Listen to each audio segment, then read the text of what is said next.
clans of iron and flame. The skies above Gao shimmered with ash and heat as thunderous engines roared overhead. Once, the homeworld had been a sanctuary, quiet, spiritual, governed by ancient traditions and the honored clans.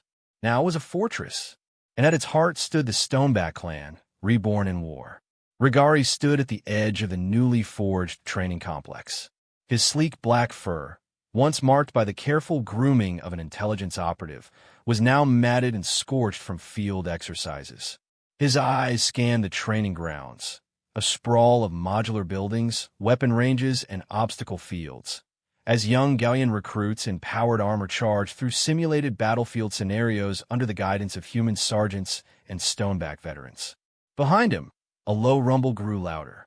Heavy footsteps and the clanking of exoskeletal limbs announced the arrival of Champion Finn, a massive presence even among Stonebacks. The ground trembled slightly with each step, and his armor bore deep claw marks and scorch lines, souvenirs from the last raid by hierarchy skirmishers. "They're adapting faster than expected," Regaari murmured, watching a group of trainees coordinate a flanking maneuver using cover and suppression fire, tactics borrowed from human infantry doctrine. Finn gave a short, approving growl. "They have to. The hierarchy doesn't wait for tradition." That truth weighed heavily on Regaari's mind. The old Gao, the one that had clung to honor codes and sacred rites, was being left behind. Not discarded, but reforged. Humanity's war had spread, and the Gaoians had chosen a side. It wasn't enough to fight. They had to evolve. Regaari's own body was proof of that. Beneath his fur and skin, Cruezzir-enhanced muscle tissue twitched with quiet power. His reflexes had doubled. His healing was nearly instant. Wounds that would once have killed him now faded in hours. But more than that, his mind had changed, his senses sharpened, his perception accelerated. His bond with humanity's way of war, of thinking, was deepening into something more. Still, not all clans approved. At that moment, High Brother Chulker of Clan Firefur approached, his expression cautious. His fur was combed to ceremonial perfection, a deliberate contrast to the soot-streaked Stonebacks. He bowed respectfully, but kept his distance. "Champion Regaari." "Champion Finn," Chulker greeted. "Your training protocols impress. But many among the council question the path we tread. Cruezzir? Neural links? Human battle doctrine? At what point do we cease being Gao?" Finn bristled, but said nothing. Regaari stepped forward. "Chulker," he said, keeping his voice even, "what is more important, tradition or survival?" "Without tradition, survival loses meaning," Chulker replied. "Without survival," Regaari said flatly, "there is no tradition." A silence fell. Chulker's ears twitched, as if weighing the argument. Then, with a subtle growl of discontent, he turned and left. Finn exhaled deeply. "They'll come around, or they'll die. The hierarchy won't spare them for clinging to old songs." Regaari nodded. "We need unity. We need every clan moving forward." An alarm klaxon shattered the moment. Deep, resonant, urgent. "Perimeter breach," barked a Stoneback warrior over comms. "Unidentified ships in low orbit. Probable hierarchy insertion." "Already," Regaari snarled, adrenaline surging. "Mobilize the Stonebacks. Ready all drones. Get those cubs off the training grounds and onto defense positions." Finn was already moving, voice booming over command channels. Within minutes, the training complex transformed. Drone swarms lifted from silos, spreading like angry insects across the sky. Stonebacks formed perimeter lines, massive and ready. Human instructors joined their Gaoian trainees, wielding kinetic rifles and coil guns. The attack was fast. Orbital drop pods screamed through the atmosphere and struck with thunderous crashes. Hierarchy shock troops, vaguely insectoid and grotesquely cybernetic, spilled out onto the field. The recruits didn't flinch. Led by veterans, flanked by AI-guided drones, the new Gaoian army met them with ferocity and coordination. Human tactics, Gaoian instincts, augmented reflexes. The enemy faltered. Regaari fought in the vanguard, tearing through enemies with precision, his Cruezzir-enhanced body moving like liquid violence. Finn tackled a towering war beast, lifting it overhead and crushing it with a bellowing roar. When the smoke cleared, the training complex still stood. The Gaoians had not just endured the attack. They had dominated. Later, as medics moved among the wounded and the dead were honored, Regaari addressed the gathered warriors and clan leaders. "This," he said, voice steady despite exhaustion, "is what transformation looks like. Not weakness, not loss, strength. The old Gao cannot face this war. But the new Gao, the Gao that embraces strength, wisdom, and alliance, will win it." Some still looked uncertain, but most cheered, the Stonebacks loudest of all. The fire had begun. Now the forge would burn. Flesh forged in war. The med bay aboard the Alliance outpost Tempest Horizon was eerily quiet. Most facilities buzzed with the sounds of machinery, the hum of electronics, or the footsteps of overworked staff. Here, silence clung like fog. Everyone inside knew they were standing at the edge of something both miraculous and dangerous. Captain Avery sat on the observation bench, overlooking the enhancement chamber. The glass walls below shimmered faintly with energy shielding, protecting observers from sudden outbursts. Inside the chamber stood 5 test subjects, 2 humans, 2 Gaoians, and 1 Tengaek. All of them bore the unmistakable markers of Cruezzir exposure. Muscle density off the charts, reflexes bordering on precognition, and healing abilities that defied biology. "They look fine now," muttered Dr. Amani, Earth's lead biotech liaison. "But the question isn't whether they're stronger. It's whether they're stable." Avery didn't answer immediately. His gaze stayed locked on the Gaoian test subject, a young male from Clan Starmind named Derek. The cub had volunteered eagerly, full of pride. But now, Avery could see a twitch in the eyes, a stiffness in movement. "Something off," Imani continued, more to herself than to anyone else. "Cruezzir was never meant for this. The Corti designed it for regeneration, not enhancement. We pushed it into new territory. We didn't ask what that territory might contain."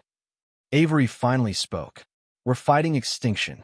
The hierarchy doesn't care about our ethics. They'll sterilize whole worlds if we give them time. If Cruezzir gives us an edge, we use it." The lights in the chamber flickered.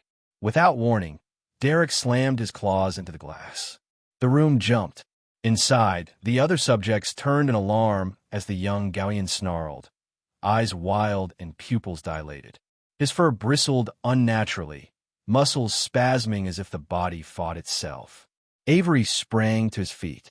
Sedation now, but Derek moved faster. He leapt, claws tearing through a medtech before the containment field surged and dropped in midair. He convulsed once, twice, then stopped moving. The silence returned, heavier than before. Later that evening, in the command center's quiet operations room, Regaari appeared via hololink. His expression was grim. "I heard about Derek. He didn't make it," Avery confirmed. The Cruezzir triggered a neurological cascade. The AI couldn't compensate. Too much input, too fast. Regaari exhaled, ears folding low. "I'll inform his clan. His death will be honored, but the risk is clear." Avery didn't hesitate. "So is the potential." He tapped the side of his neck. A cortical implant shimmered faintly beneath the skin. "Human reflexes, Gaoian agility, Tenguek strength. Cruezzir amplifies it all. But if we combine it with neural AI regulation, we might stabilize it." Regaari tilted his head. "You're proposing full integration? Letting an AI monitor and co-regulate our enhanced physiology?" "I already have," Avery said. "Her name is Athena. She's part Corti framework, part human adaptive code. Think of her like a second conscience. She doesn't control me. She augments." Regaari was silent for a moment. "That's dangerous. So, is extinction." The next test came sooner than expected. A priority transmission from the colony world Varaxis arrived just before midnight.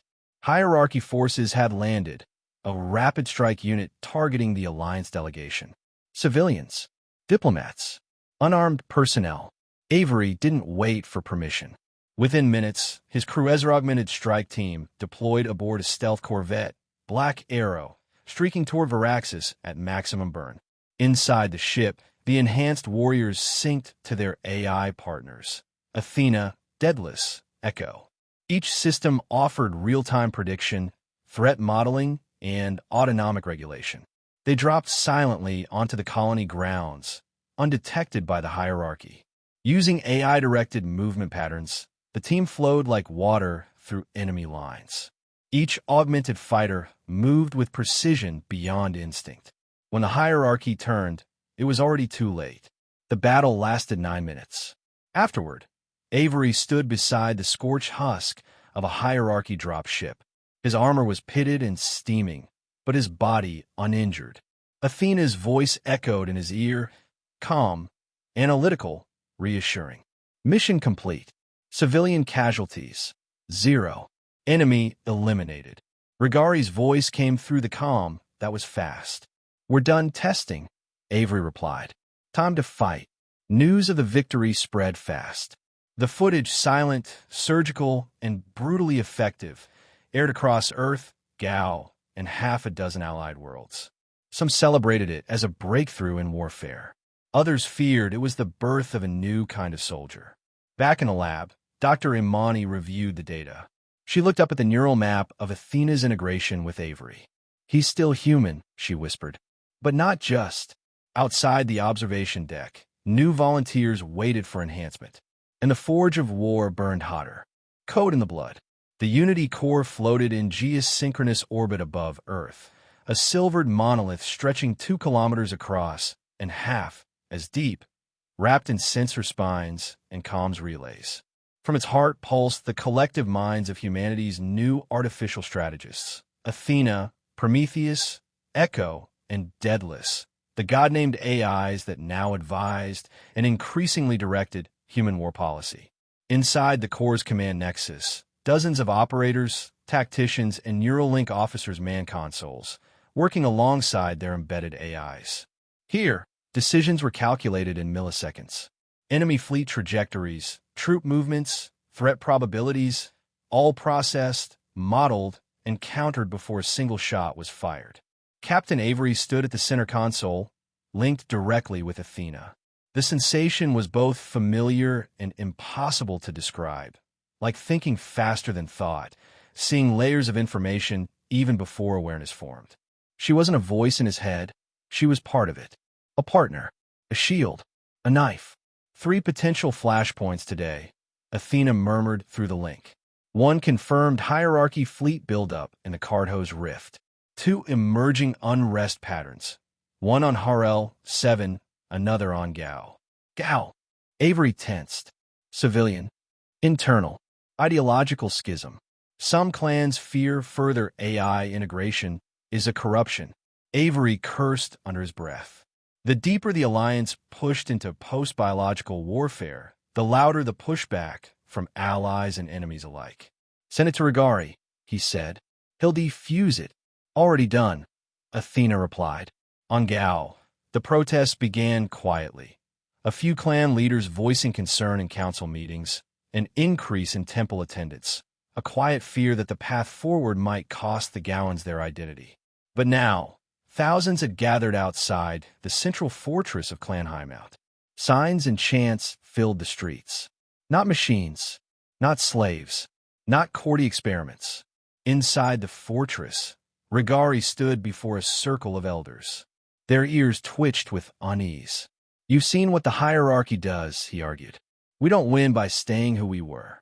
We survive by becoming more, by becoming less Gao. Elder Tarsp challenged. You speak with a machine's logic. Do you even know what you are anymore? Regaari stood tall. I am Gaoian. I am Stoneback.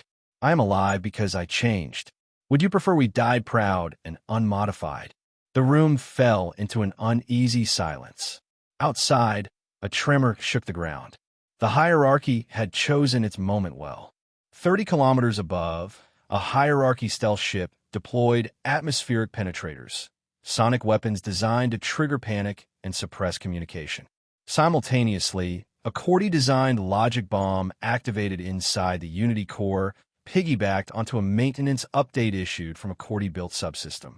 Inside the core, Prometheus stuttered. Daedalus dropped offline.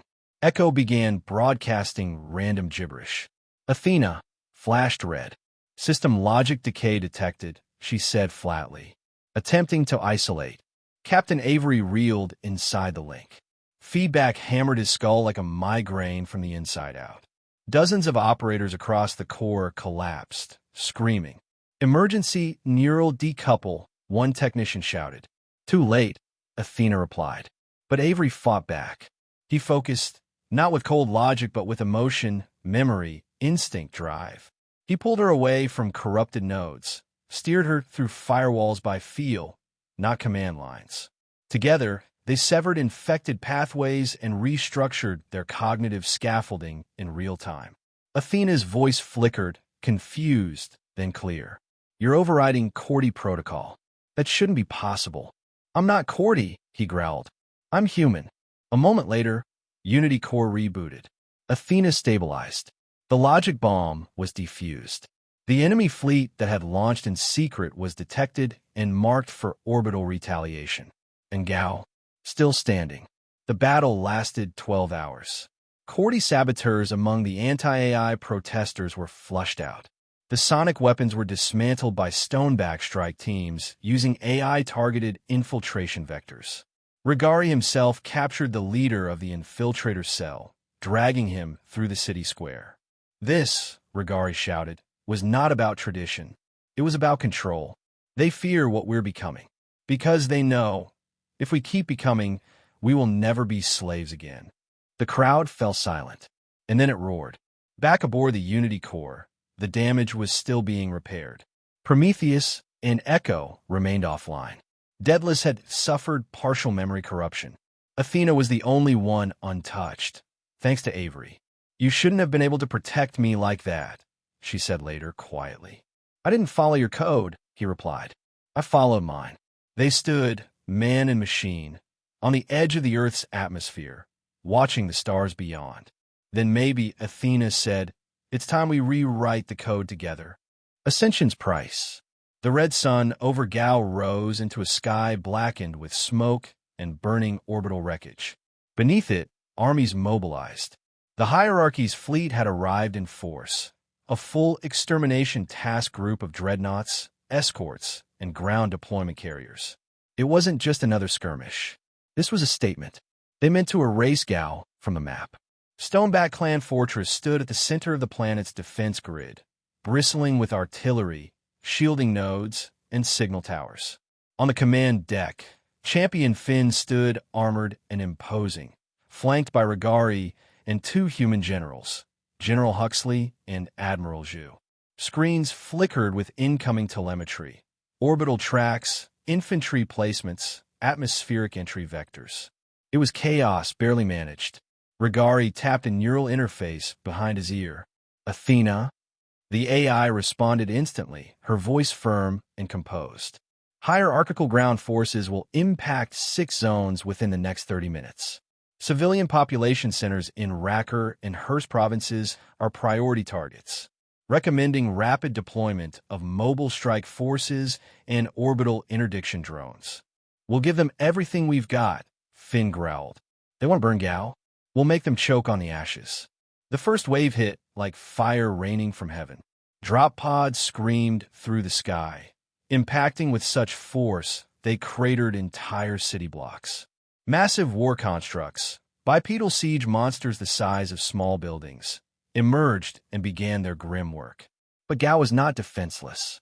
Within seconds, exo-armored humans and Cruezzir-enhanced Gaoians slammed into the invasion zones. Coordinated by Athena and Prometheus, recently restored from backup, strike teams moved with terrifying speed and synchronicity.